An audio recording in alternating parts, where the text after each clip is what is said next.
what millennials are doing right.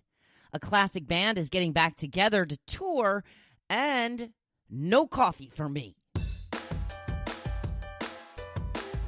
Welcome to the Hopefulist, a daily talk show hosted by veteran broadcaster Wendy McClure.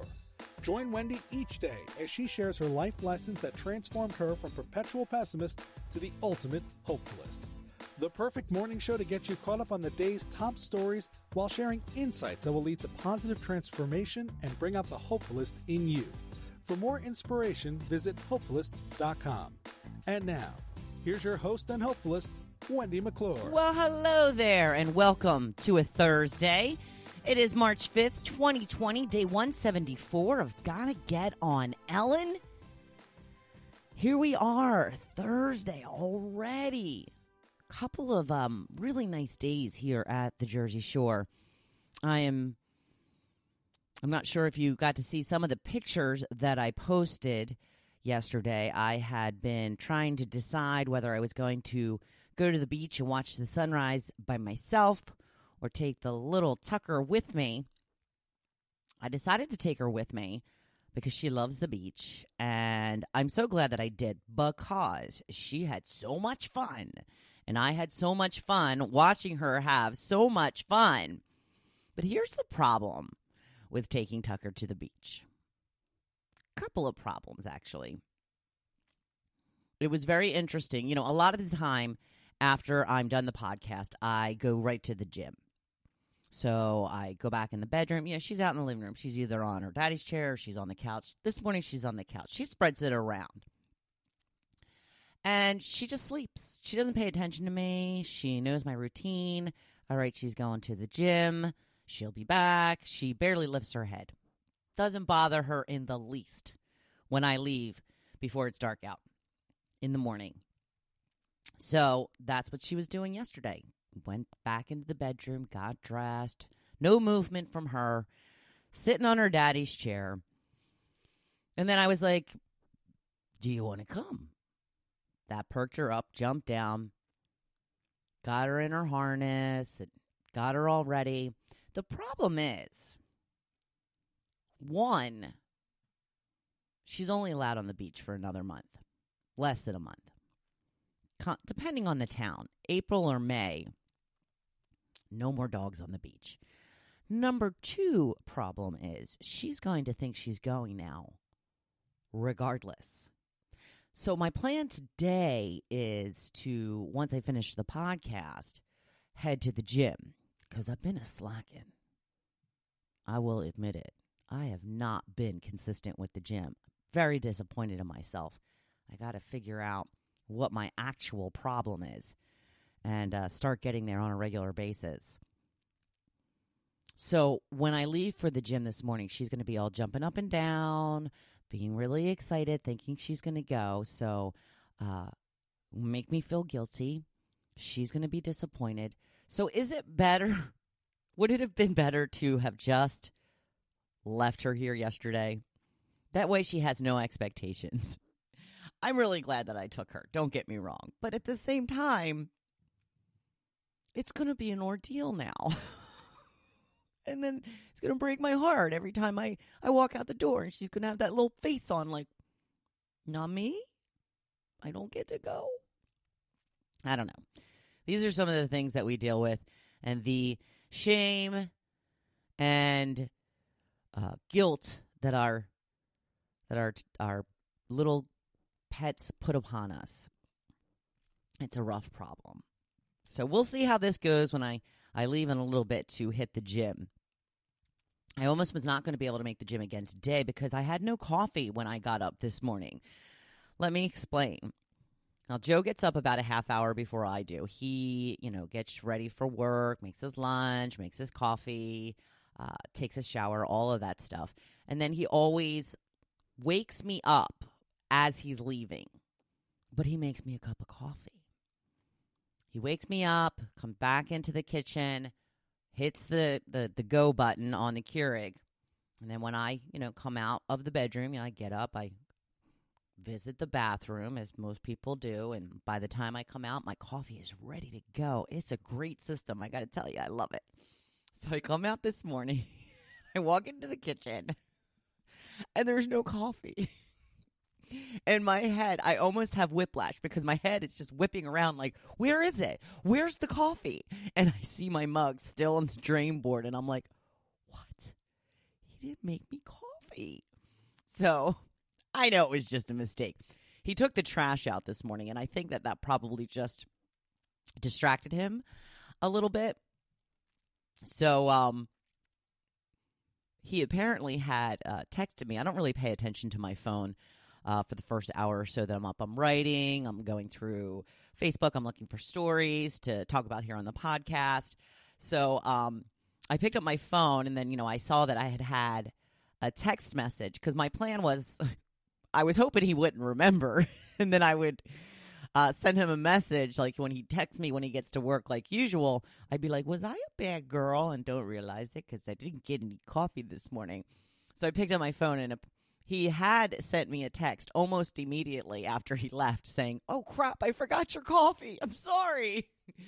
And I just wrote back, yes, you did. Excuse me. So he was feeling pretty bad about it. It's pretty funny.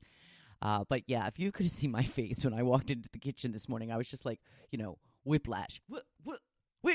Where's my coffee? Where's my coffee? So I know I had to make my own cup of coffee this morning. It's been brutal morning so far. It's just been brutal. Some interesting news about the band Genesis. Are you a fan? Of course, Phil Collins, a member of Genesis, he's been touring for the last few years on his own.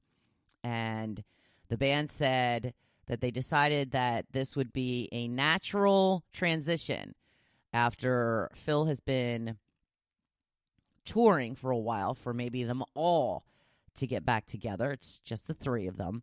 So they have come up with a tour, and they will be touring this fall. But here's the but. They only have 6 dates, and they are all in the UK. So unless you are planning to travel abroad to see them, it might be a little difficult. I don't know. It depends on how big of a fan you are. I'm just not into concerts like I used to be. Like, I've been dying to see Guns N' Roses with Axl Rose. I actually purchased tickets a few years ago, and then we ended up selling them at the last minute. We didn't want to go. I don't remember why. Then, when they came along last year, I considered getting tickets. I ended up not getting them. And then tickets just went on sale again recently for a tour this summer. And I said, once again, I want to go. My girlfriend Tracy was here at the time. She's like, I'll go with you. Still didn't get the tickets. I don't know why. I just, it's the travel into the city and the crowds and the noise and the smell and I don't know. Concerts just are not what they used to be. However, I am going to a show coming up in a few weeks. Keen. My friend Marcy asked me if I would like to attend that show with her. It is at a theater, the Beacon Theater. I think that's the correct theater in New York City. Now, I don't know a lot of Keen. She is a big fan. Has followed them throughout the years. Keen had one huge song, and if you heard it, you would know it. I'm almost positive. Someplace Only We Know, I think, is the name of it. And I always remember it is in the movie, She's Just Not That Into You. And it's at the part where, what is his name? Jason Long? Something Long. I'm not sure. Shows up at the woman's door that had been after him the whole movie when he realized that he was indeed in love with her. And that song was playing in the background. It is a fantastic song. It's one that just fills you, me, with emotion. I just love the music that it's set to, and I love the words. Let's go to a place, someplace only we know. Love it. So good. I'm very excited about going into the city. I love New York City. I really do. I should live there. I'm going to talk a little bit about that in the blog post today. And the Beacon Theater, pretty historic or popular theater, so it's going to be fun. I can't wait. I'm very excited. Looking forward to that. I'm going to move right along to the topic today. I had wanted to continue with the beauty products discussion because I think that it's so cool that we can all share products that work for us. And I was a little disappointed at the lack of response that I got. I got a couple of responses, but I put up my favorite softening body scrub. It's from Bath and Body Works. If you've been listening to me, you know I love this stuff. It's cocoa shea honey, and it's got cocoa butter, shea butter, and pure honey in it. And I use it on my legs and my feet, and it smells good. And I just restocked. I buy 2 at a time because there's usually specials for, buy 2 for a certain price. And then I also get to keep one in the inside shower and one in the outside shower because soon enough, the outside shower will be open. Love my outside shower. Love, love, love it.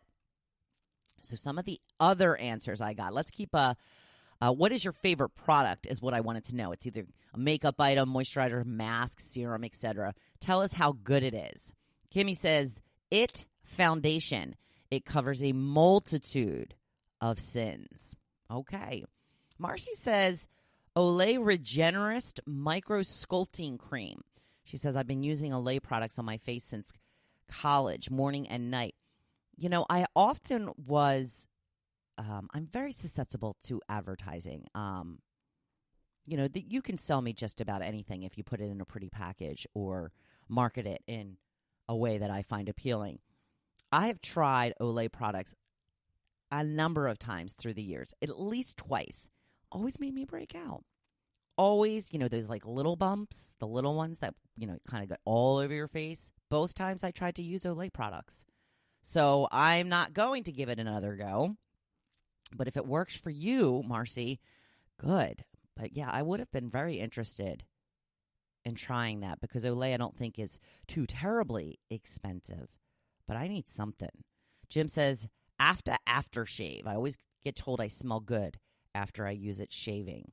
Lisa says, if we're talking about shampoo, I love Redken's purple shampoo. I love what it does to my blonde hair. And if we're talking makeup, I am obsessed with Marc Jacobs Gel Crayon Eyeliner. Very good.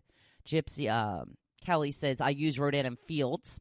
I love their products. I told her that I was talking about them yesterday. And I can't afford them yet, but they are definitely one of the first things on my list once I start bringing in some bucks. As I had mentioned, I met someone who sells them, and she just swears by them. So I'm very excited to get to the point where that can be in my regular routine. I will do just about anything except for Botox and surgery at this point. I don't know. Like I said, the Botox, you just start to... I understand that most people probably just start to go a little too far. Sometimes you have to go a little too far, but I just don't want that plasticky look.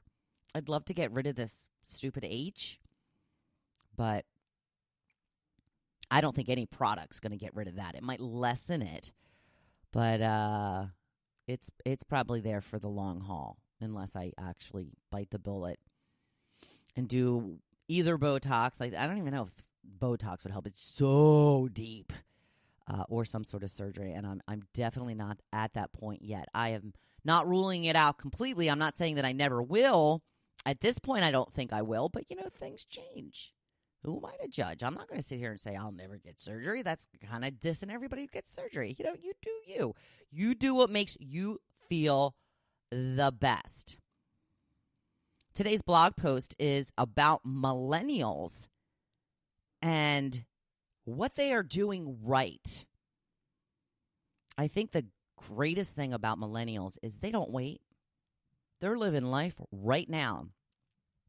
My generation, or all the people I grew up with, they're all waiting until retirement to live for their dreams.